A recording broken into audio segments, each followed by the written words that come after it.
सरदार भगतसिंग 1923-24 साली आपल्या महाराष्ट्रामध्ये आले. काँग्रेसचं अधिवेशन होतं. अकाली दलाचे नेतृत्व म्हणून, पत्रकार म्हणून त्या ठिकाणी ते आलेले. महाराष्ट्रभर त्यांनी पाहणी केली आणि आपला राजा शिवाजी राजाचे रायगडावरती जाऊन त्यांनी दर्शन घेतलं. इन्कलाब जिंदाबाद म्हणून तिथे घोषणा दिली आणि पुढे त्या सॉन्डर्स हा जो वाईट अधिकारी होता त्याची त्यांनी हत्या करून टाकली. पकडलं गेलं, त्यांना तुरुंगात डांबलं गेलं. सरदार भगतसिंग होता, राजगुरू होता, सुखदेव होता. आरोपपत्र निश्चित झालं. ठरली शिक्षा, फाशी. 23 मार्च 1931 चा दिवस. फासावर लटकवलं जाणार होतं. भगतसिंग, राजगुरू, सुखदेव फासावरती चाललेले.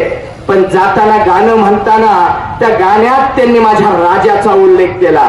ते म्हणतात, जिस चोले को पहन शिवाजी खेले अपनी जान पे, जिस चोले को पहन शिवाजी खेले अपनी जान पे, आज उसी चोले को पहन के निकला, आज उसी चोले को पहन के निकला हम मस्तों का टोला. मेरा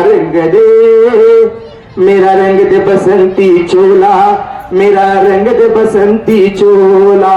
आणि इन्कलाब जिंदाबाद म्हणून तो फासावर स्वतःला त्याने लटकावून घेतला. भगतसिंग धर्म कोणता? शीख धर्म. आणि त्या भगतसिंगाने आपला आदर्श कोणाला मानला? माझ्या छत्रपती शिवाजी महाराजांना. नेमकं काय केलं रे या राजाने? माझ्या राजाची लढाई कोणत्या धर्माच्या विरोधात नव्हती. माझ्या राजाची लढाई कोणत्या जातीच्या विरोधात नव्हती.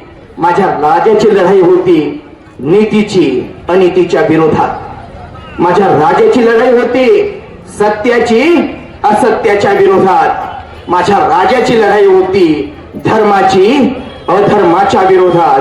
माझ्या राजाची लढाई होती स्वातंत्र्याची गुलामगिरीच्या विरोधात.